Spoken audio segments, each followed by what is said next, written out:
حضرت ابو ہریرہ رضی اللہ تعالیٰ عنہ فرماتے ہیں کہ اللہ کے نبی صلی اللہ علیہ وسلم نے ارشاد فرمایا کہ رمضان المبارک میں اللہ تعالیٰ نے میری امت کو 5 ایسی خصوصیت عطا کی ہیں جو کسی اور امت کو عطا نہیں کی گئی۔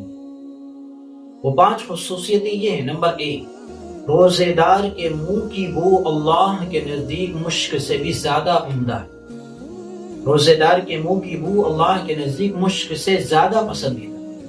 نمبر 2، روزے دار کے لیے سمندر کی مچھلیاں تک افطار کے وقت تک استغفار کرتی رہتی۔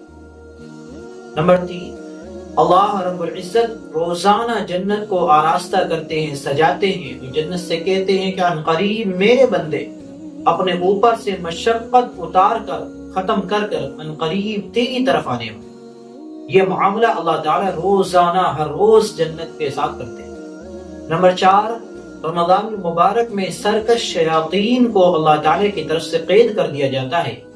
اسی کا نتیجہ ہوتا ہے کہ انسان رمضان المبارک میں ان گناہوں کی طرف نہیں جا پاتا جن گناہوں کی طرف غیر رمضان میں بڑی آسانی کے ساتھ انسان چلا جاتا ہے۔ اور نمبر 5 یہ ہے کہ اللہ رب العزت رمضان کی آخری تاریخ میں اپنے نیک بندوں کو ان کے نیک عمل کا ثواب عطا فرما دیتے ہیں۔ اللہ کے نبی صلی اللہ علیہ وسلم سے پوچھا گیا کہ یا رسول اللہ، کیا یہ انعام، کیا یہ ثواب اللہ تعالیٰ شب قدر میں بندوں کو عطا فرماتے ہیں؟ تو آپ علیہ الصلوۃ والسلام نے ارشاد فرمایا کہ نہیں، دستور یہ ہے کہ کام ختم ہونے کے بعد مزدور کو اس کی اجرت پوری دے دی جاتی ہے۔ یعنی کہ یہ معاملہ اللہ رب العزت شب قدر کے علاوہ رمضان المبارک کی آخری رات میں کرتے ہیں کہ جو بندے نیک عمل رمضان المبارک میں کرتے ہیں، روزہ رکھتے ہیں، قرآن کریم کی تلاوت کا اہتمام کرتے ہیں، تراویح کی نمازوں کا اہتمام کرتے ہیں، اللہ تعالیٰ اسے تمام انسانوں کو رمضان المبارک کی آخری رات میں ہی انعام عطا کر دیا۔